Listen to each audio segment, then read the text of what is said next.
हरे रामेति कृष्णेति नाम संकीर्तनं सदा लोकक्षेमाय कुर्वन्तं प्रेमिकं सद्गुरुं भजे।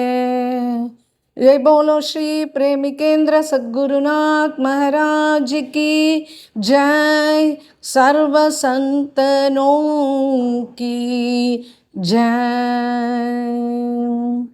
राधे कृष्णा सखीஸ், இன்றைய தினம் நாம் ஸ்ரீமதி பக்திமதி மீராபாயினுடைய சரித்திரத்தை காண இருக்கிறோம்.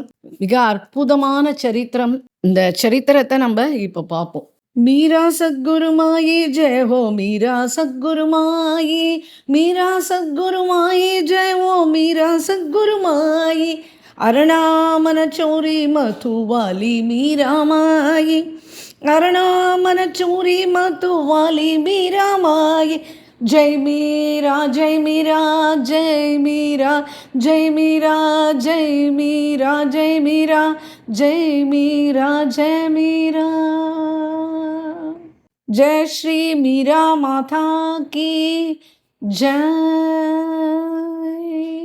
ராதே கிருஷ்ணா சகீஸ், இந்த பக்தமால்ஜி சரித்திரத்துல இந்த மீராபாயினுடைய சரித்திரத்தை வட இந்தியாவில் இருக்கிறவா மீரா சப்தாகமாக பண்ணுறா. அப்படி 7 நாள் தொடர்ந்து சரித்திரத்தை அப்படி ஸ்மரிச்சுக்கிறா, அப்படி கொண்டாடுறா. அப்பேற்பட்ட மீராவனுடைய சரித்திரம் நாம் இப்போ பார்க்க போகிறோம். ஸ்ரீ நாபாஜி கோஸ்வாமி தன்னுடைய பக்தமால் சரித்திரத்தில் ஸ்ரீ மீராவை பற்றி குறிப்பிடும் போதில் கலியுகத்தில் सत्रसु गोपिका प्रेम प्रकट करी कलियुग ही दिखायो. கோபிகைகளுடைய சமான பிரேம எங்கனம் இருக்கும் அப்படின்றத காட்டினது கோபிகைகள். நிறு அங்குஷு அதி நிடரு ரசிக்கு ரசனாகாயோ. அந்த சமயத்தில் பார்த்தா கோயிலில் வீடுகளில் மணி அடித்து பூஜை பண்ணணும் அப்படின்னா கூட பயப்படுவா. நகர சங்கீர்த்தனம் பண்ணவே முடியாது. அவுரங்கசீப் காலம் அப்படி ஒரு நரக வேதனையை இந்துக்கள் அனுபவிச்சிருக்கா. இந்துக்கள் பயந்து கொண்டு யவனர்கள் போல தாடி வளர்த்துப்பா. அப்படி ஒரு கடினமான காலம்.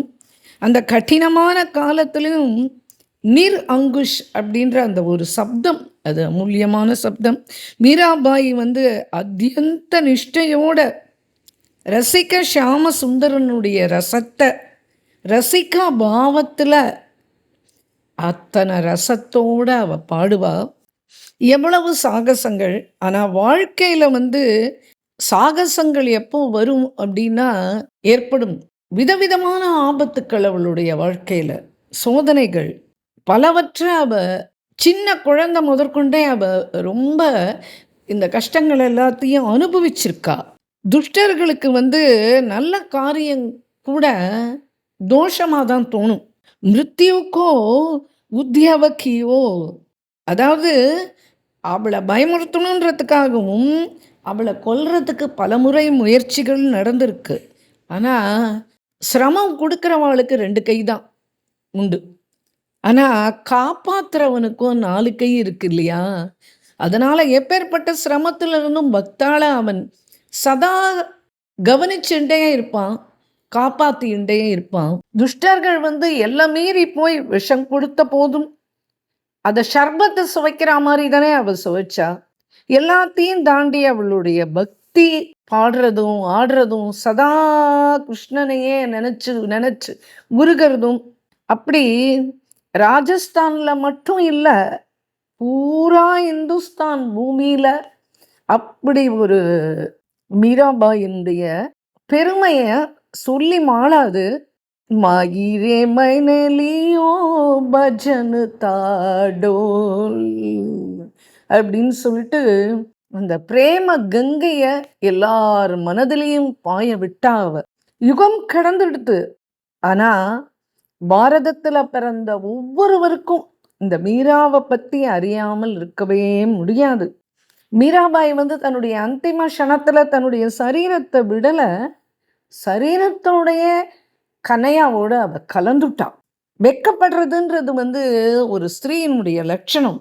அதுவே தான் அந்த ஸ்திரீக்கு ஆபூஷணம் கூட.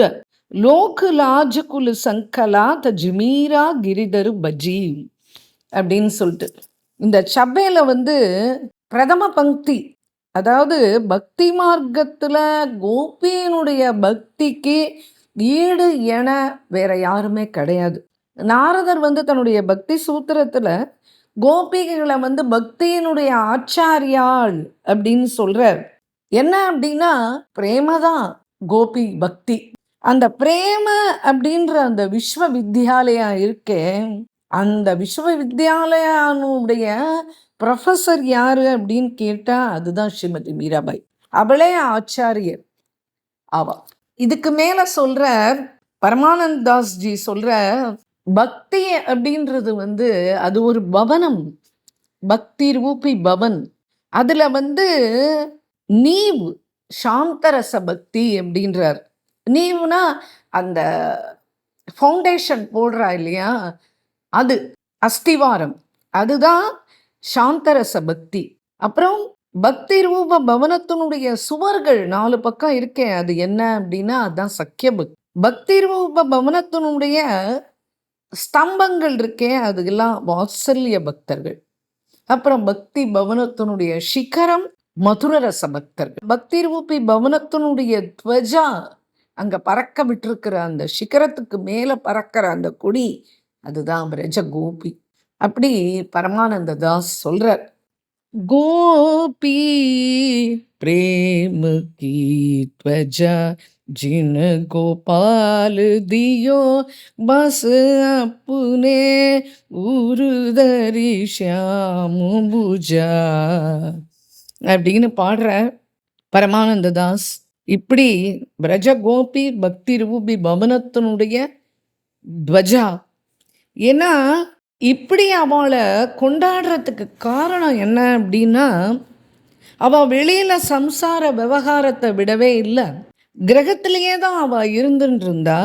கணவன், குழந்தைகள், முதியோர்கள் எல்லாரையும் சம்பாலனம் பண்ணுவா. அவளையும் பார்த்துண்டு வெளியில் உலக விவகாரங்களில் அவள் ஈடுபட்டாலும், பால் தயிர்லாம் எடுத்துட்டு போய் விற்றாலும், என்ன காரியங்கள் அவர்கள் செய்தாலும் விரக்தராகவோ இல்லை சந்நியாசியாகவோ அவ இல்லை. ஆனால் உள்ளூர இந்த ஜகத்து மேலே இருக்கிற அந்த பற்றை மட்டும் விட்டுட்டான். இது ரொம்ப பெரிய கவனிக்க வேண்டிய விஷயம்.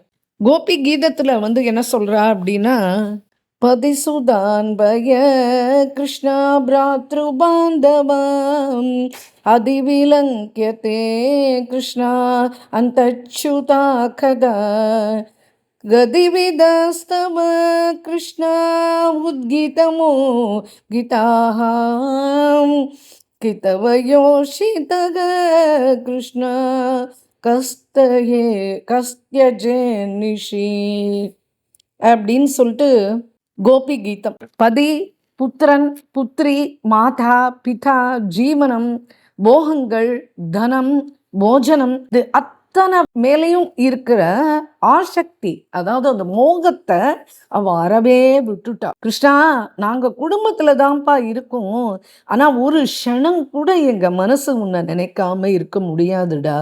எங்க மனம் உன்னுடைய சரணத்தை விட்டு என்னைக்குமே விலகாது அப்படின்னு சொல்றா. இது ஒரு பெரிய உன்னதமான விஷயம்.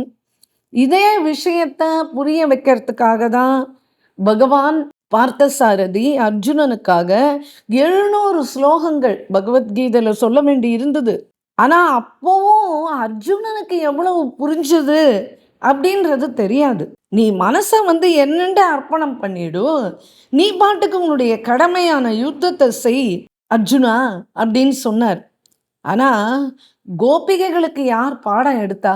கோபிகைகள் இந்த லோகம், பரலோகம், இந்த எல்லாவற்றையும் மேலே இருக்கிற அந்த மோகத்தை விட்டுட்டு கிருஷ்ண சரணம் ஒண்ணுதான் கெதி அப்படின்னு கிரிதரனை சதா பஜனை பண்ணிகிட்டே இருப்பா.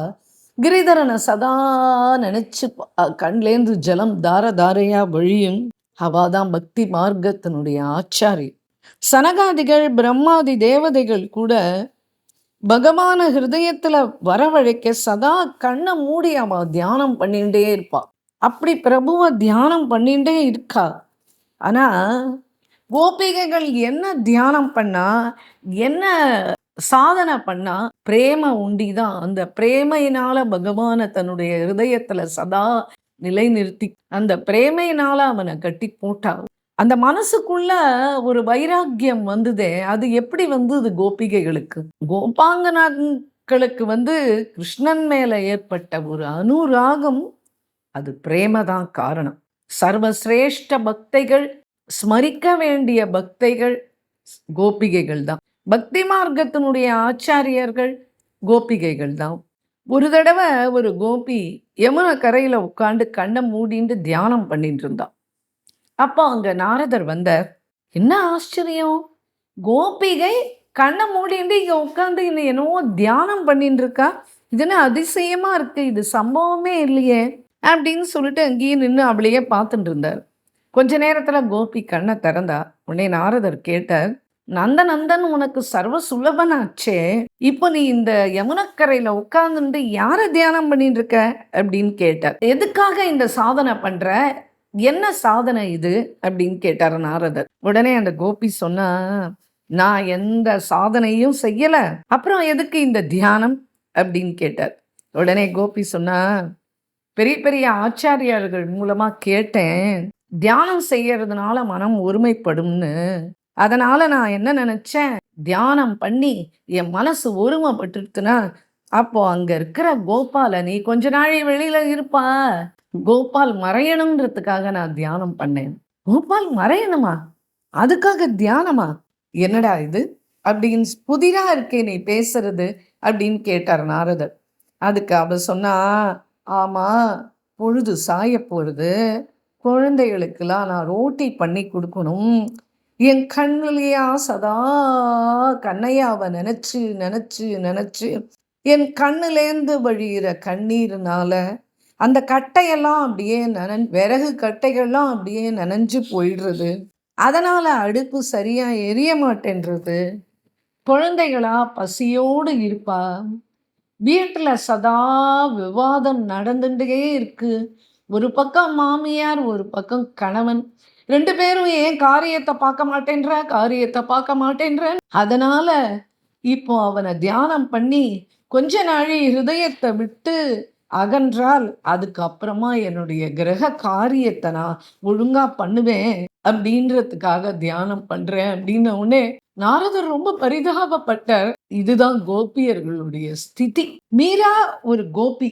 இப்போ மீராவை பத்தி நம்ம ஸ்மரிச்சுக்கிறதுக்கு முன்னாடி அவளுடைய பூர்வ ஜென்ம விருத்தாந்தம், அவளுடைய பூர்வ ஜென்மத்துல அவ என்னமா இருந்தா, எப்படி அவ இப்படி ஒரு பெரிய உலகுக்கே எடுத்துக்காட்டுற மாதிரி ஒரு கோபிகையா, உயர்ந்த கோபிகையா, ஒரு பரம பக்தையா, ஒரு பிரேம தாசியா எப்படி ஆனா, எப்படி சரீரத்தோட பகவானோட கலந்தா அப்படின்றதுக்கு அவளுடைய பூர்வ ஜென்ம விருத்தாந்தத்தை நாம தெரிஞ்சுக்கணும் அப்படின்னு சொல்லிட்டு மகாராஜ் சொல்றார்.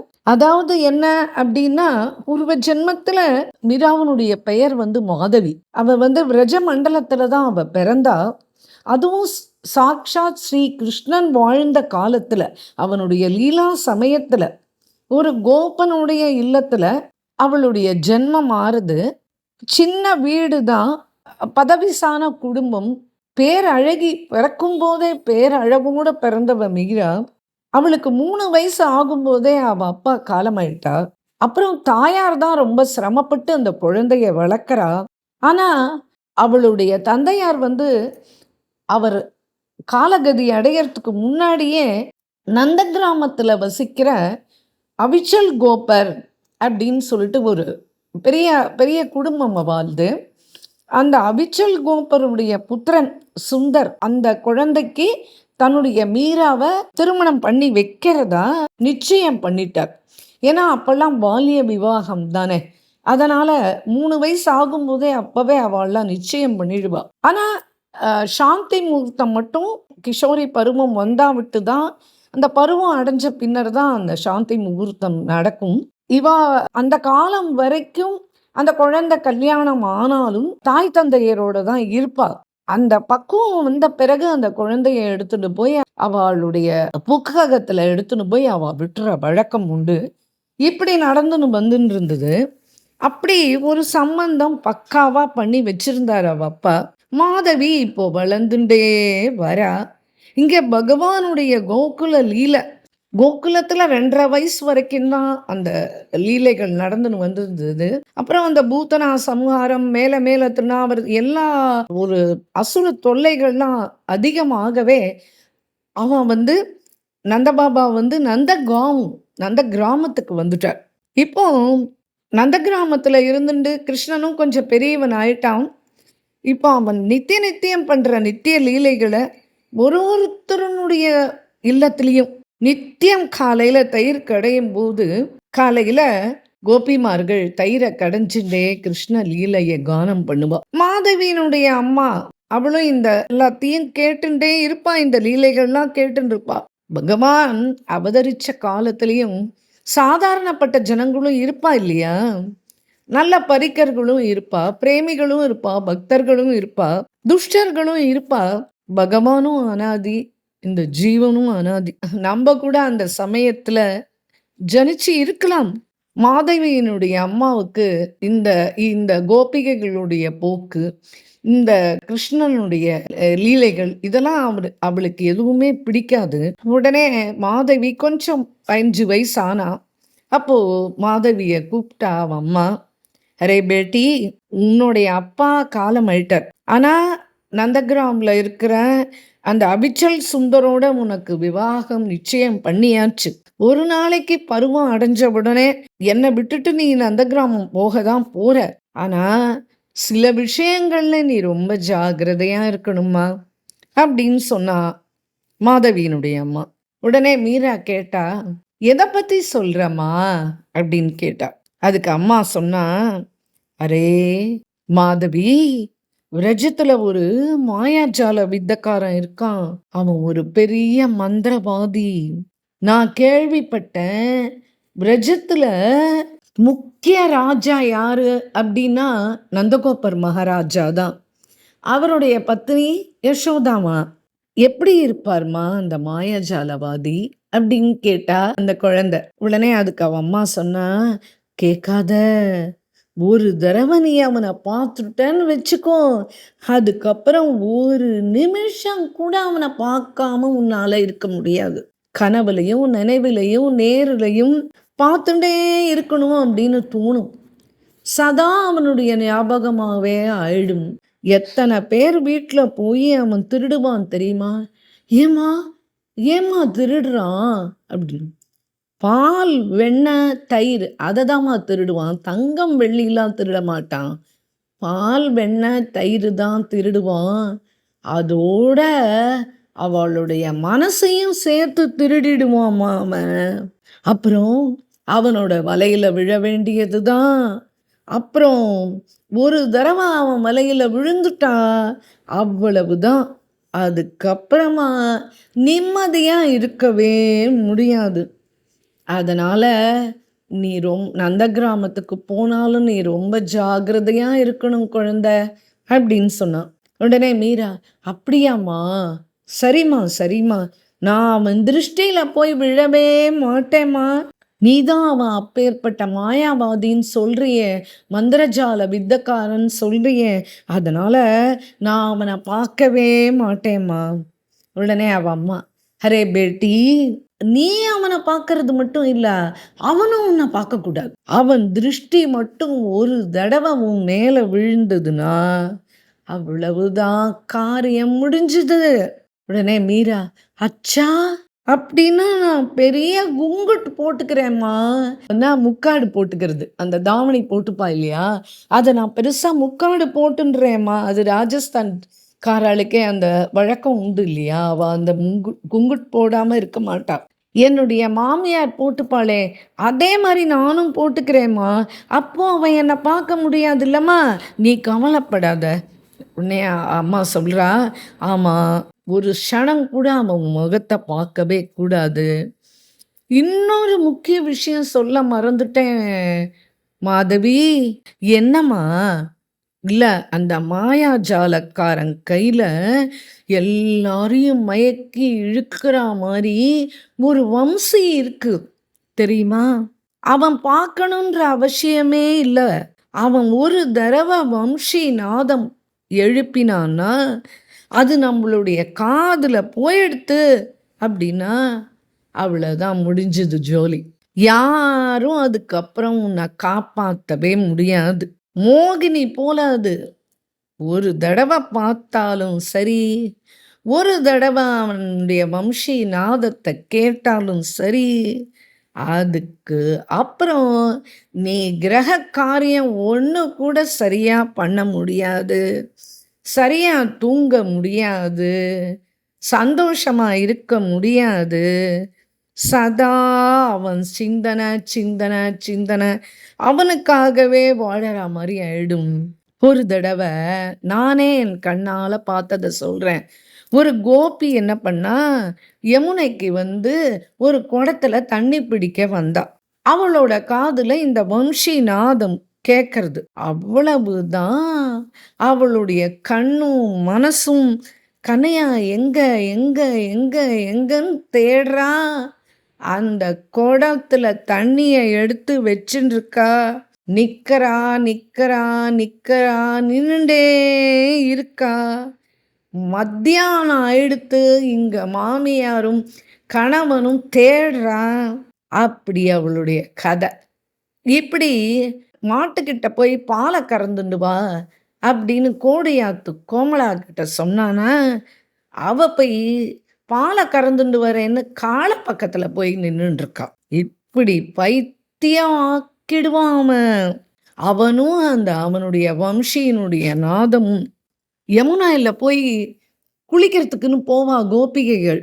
அவெல்லாம் என்ன பண்ணுவா, இந்த வம்சி நாதத்தை கேட்டுட்டு, ஓ வம்சி நாதம் கேட்குறதே, அப்போ கண்ணன் இந்த பக்கமாக வரான் போல இருக்கு அப்படின்னு அந்த யமுனையை விட்டே வெளியிலேயே வரமாட்டா. அங்கேயே நின்று அப்படியே பார்த்துட்டு இருப்பா. அதுக்கப்புறம் ஆற்றுல சமையல் பண்ண சொல்லுவா மாமியார். இவா என்ன பண்ணுவா, சாகு பண்ணுறேன்னு பண்ணுவா. சாகுல போய் சர்க்கரையை போட்டுருவா, வெல்லத்தை போட்டுருவா. பாலை காய்ச்சுவா அடுப்பில். பல லிட்டர் பாலை வச்சு அடுப்பில், மாட்டை கறந்த பாலை அடுப்பில் வச்சு காய்ச்சுவா. அந்த பாலில் உப்பை தூக்கி போட்டுருவா. இப்படி பைத்தியமா அலைவா. கிரக காரியம் எதுவுமே சரியா நடக்காது.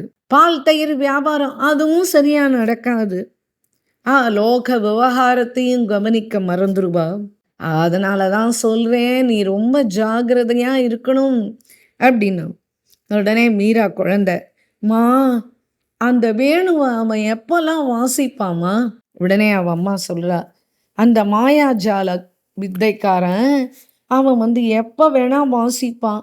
அதெல்லாம் யாருக்கும் தெரியாது, அதுக்கெல்லாம் நேரமும் கிடையாது. ஆனால் 2 நேரம் ரொம்ப ஜாகிரதையாக இருக்கணும். என்ன தெரியுமா, காலையில் 8 மணிக்கு ஒரு தடவை, சாயங்காலம் 5லேருந்து 6 மணிக்கு ஒரு தடவை அவசியம் வாசிப்பான். காலையில் மாடுகள்லாம் ஓட்டிண்டு கோச்சாரண லீலை பண்ணிட்டு அவன் கண்ணுக்குட்டிகள் மாடுகள் எல்லாத்தையும் ஓட்டிண்டு போவான் இல்லையா, அங்கே போய் அதெல்லாத்தையும் மேயறதுக்கு கட்டி விட்டுட்டு என்ன பண்ணுவாம்மா, கண்ணை மந்திர தந்திரங்கள் சாதனா பண்ணுவான்.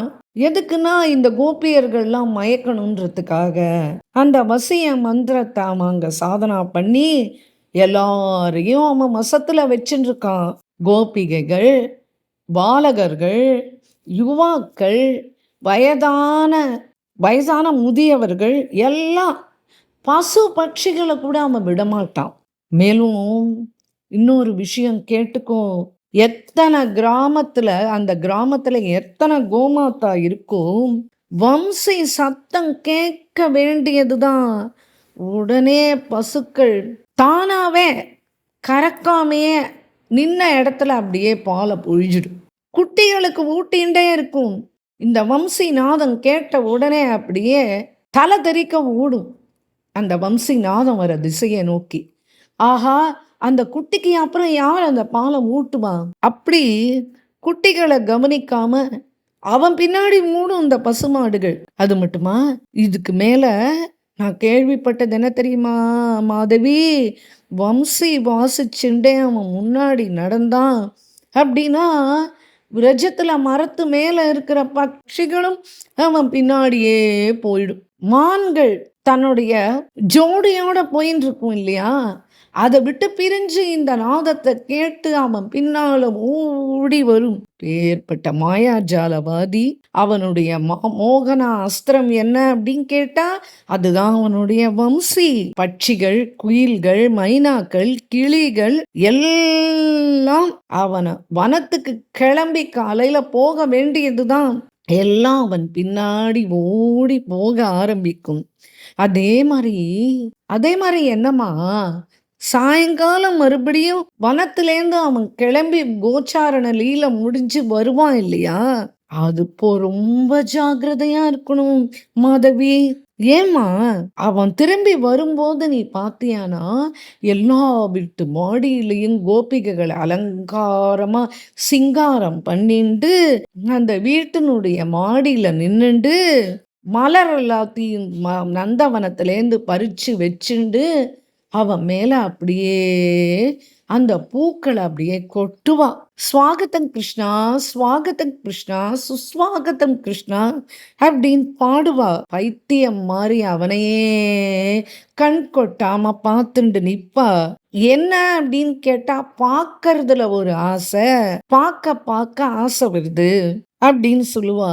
அதனால அந்த வம்சிநாதத்தை மட்டும் மறந்தும் கூட நீ காதால கேட்டுடாத. அப்புறம் நீயும் அவளை மாதிரி ஓட வேண்டியதுதான் மாதவி. உடனே மாதவிக்கு சரிம்மா, அப்படியேம்மா, ஆனா புக்காம் போகும்போது எனக்கு நிறைய பஞ்சு கொடுத்து அனுப்புமா.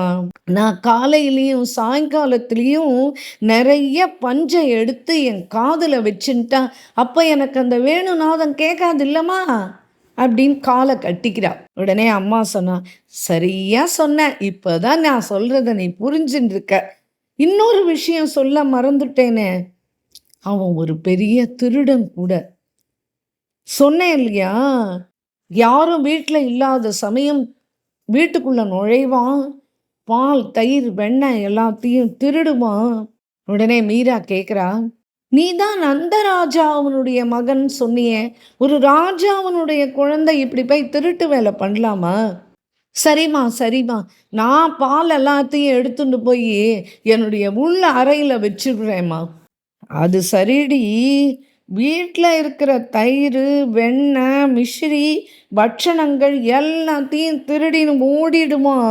வெண்ணெய், தயிர்லாம் சரியா இல்லை, புது வெண்ணெயா இல்லை, புது தயிரா இல்லைன்னா என்ன பண்ணுவான் தெரியுமா, அந்த பானையெல்லாம் அப்படியே போட்டு உடச்சிடுவான், எல்லாத்தையும் கீழே கொட்டிடுவான் அப்படின்னு அவன் அம்மா போதனை அப்படியே அந்த குழந்தைக்கு அப்படி போதனை பண்றா. இந்த குழந்தையும் மனசுல அதை நன்னா வாங்கிக்கிறா. இப்படியே இருக்கும்போது ஒரு நாளைக்கு கிஷோரி பருவத்தை அடைஞ்சிட்டா. இப்போ சாந்தி முகூர்த்தத்துக்காக சம்பந்திங்க வீட்டிலேருந்து ஒரு கடுதாசு வருது. இப்போ மாதவியினுடைய அம்மா என்ன பண்ணா, என்னெல்லாம் சாமான்கள் கொடுத்து அனுப்பணுமோ அதெல்லாத்தையும் தயார் பண்ண ஆரம்பிச்சா. ஒரு நாள் நல்ல காலம், நல்ல சுப வேளையில மாப்பிள்ளை சுந்தரோட சம்பந்திகள்லாம் வந்து இறங்கினா மாட்டு வண்டியில. ஏற்கனவே மாதவியினுடைய அப்பா வஸ்திரம், பணம், காசு, நகை, நட்டு எல்லாமே சப்ஜாடு தயார் பண்ணி வச்சிருக்கார். அதனால மாதவியினுடைய அம்மாவுக்கு எந்த சிரமமும் இல்லை. எல்லாத்தையும் தயார் பண்ணது எல்லாத்தையும் எடுத்து வச்சு அவளுக்கு ஆகாரங்கள்லாம் ரெடி பண்ணி எல்லாம் தயார் பண்ணி வச்சா.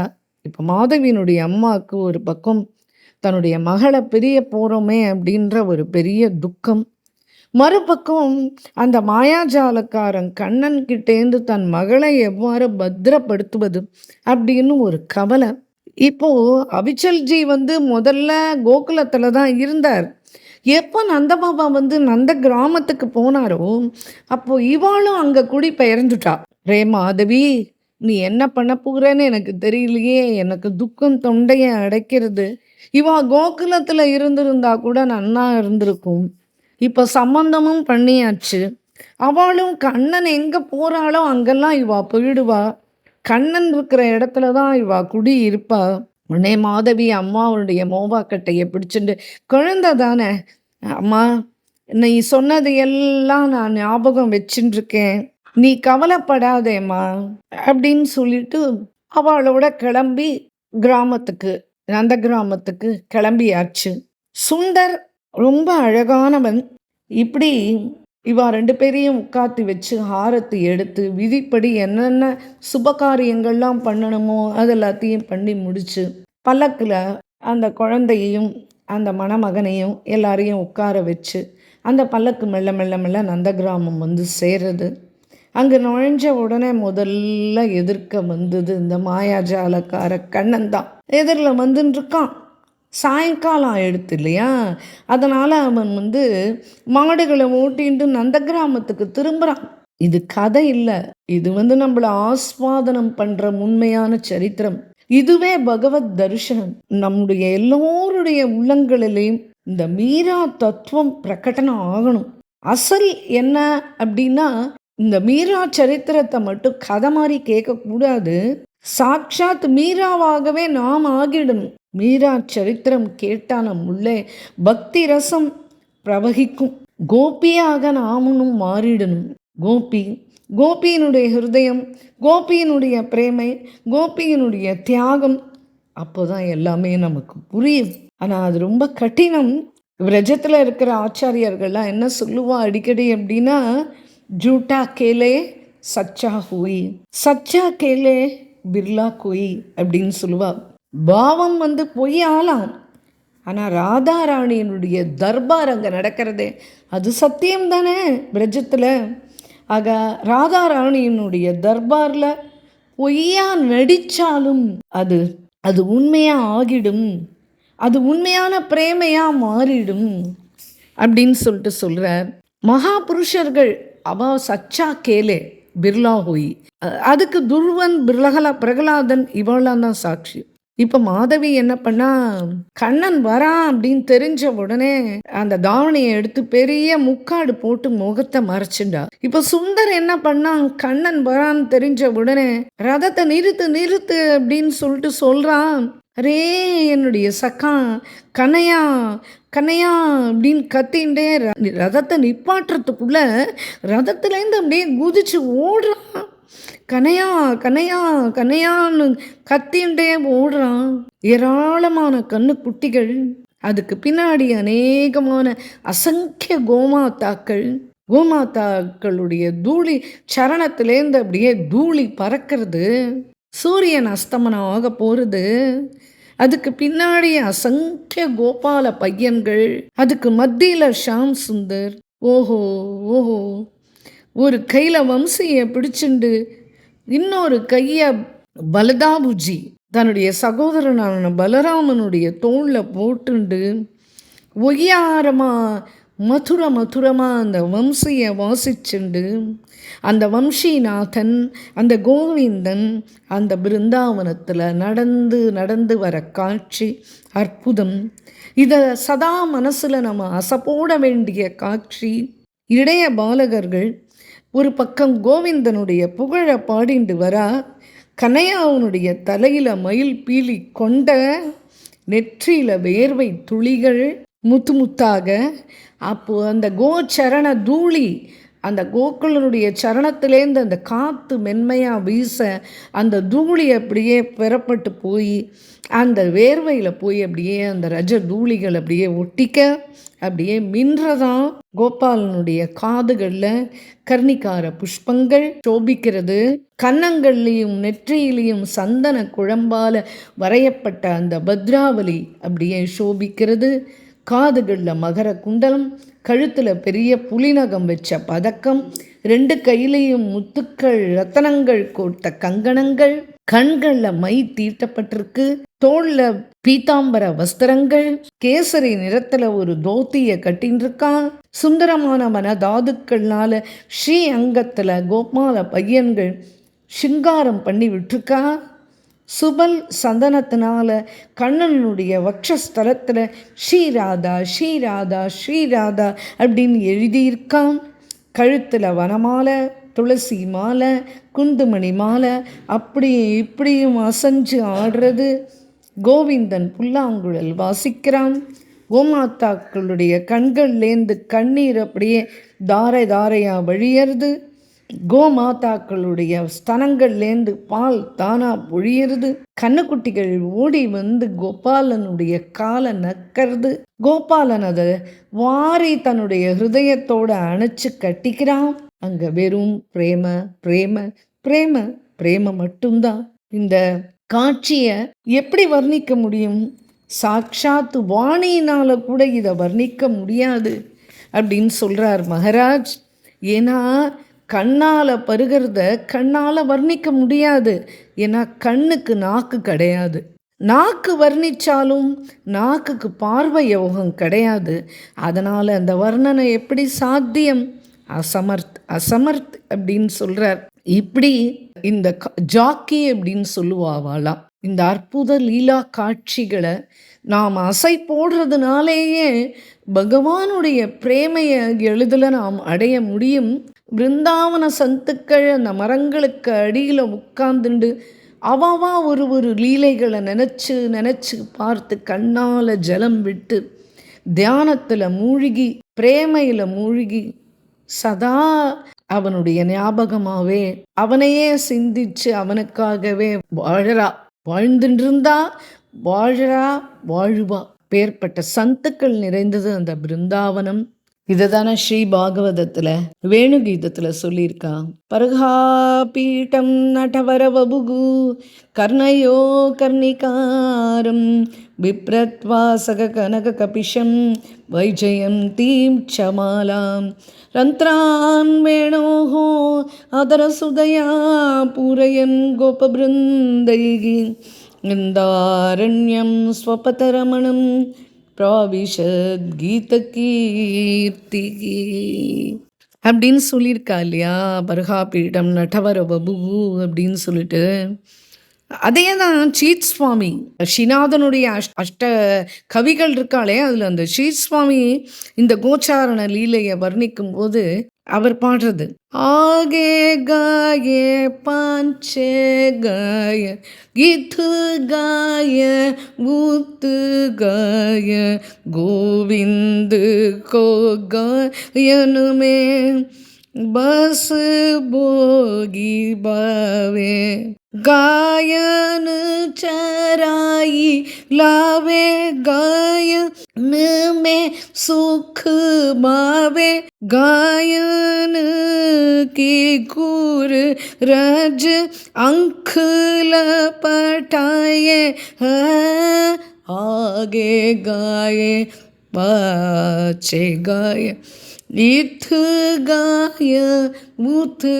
गाय गायन सोव्रज चायो वैकुंठ बिसरायो गायन के लेत गिरी कर ले उठावे चीत स्वामी गिरिधारी विठले सेवबूर दारी चीत स्वामी गिरिधारी विठले से बबूर दारी गौरियों को वेश दर गायन में आवे गोविंद गायन को बस बोगी मावे आगे गाये पांचे गा इथ गाय बुथ गाय ये हरि ये हरि ये हरि ये ये हरि हरि हरि हरि बोल गिरिधर लाल की जय. ஆஹா ஆஹா, இந்த காட்சியை பார்த்ததும் ஒரு தடவை மக்னம் ஆனா மாதவி. ஆனால் உடனே மனசில் அம்மா சொன்னது நினைவுக்கு வந்துடுது. உடனே என்ன பண்ணா, தன் கையையும் காலையும் அந்த புடவைக்குள்ளே அப்படியே மறைச்சுண்டா. தலையில் இருந்த புடவை தலைப்பை எடுத்து அப்படியே நீளமாக முக்காடு போட்டுண்டா சுந்தருக்கு புதுசாக மணமான மனைவியே அவளை நம்ம தனியாக விட்டுட்டு போகக்கூடாது அப்படின்னு தோணினாலும் ஆமாம் ரதத்துலேருந்து இறங்கி ஓடினா கண்ணையாவை போய் கட்டி பிடிச்சுனா மேரே கண்ணையா மேரே கண்ணையா மேரே கண்ணையா அப்படின்னு சொல்லிட்டு பதிலுக்கு கண்ணையாவும் ஹரே சுந்தர் அப்படின்னு 2 பேரும் ஆற தழுவிண்டா. மேலே என்ன நடந்தது அப்படின்றத சரித்திரம் பெருசாக போயிட்டே இருக்கிறதுனால அடுத்த எபிசோடில் பார்ப்போம். ராதே கிருஷ்ணா சகீஸ். जय बोलो श्री प्रेमिकेंद्र सद्गुरुनाथ महाराज की जय, सर्व संतनों की जय, मीरा महारानी की जय, राधा कन्हैया लाल की जय, वृंदावन धाम की जय. राधे कृष्णा.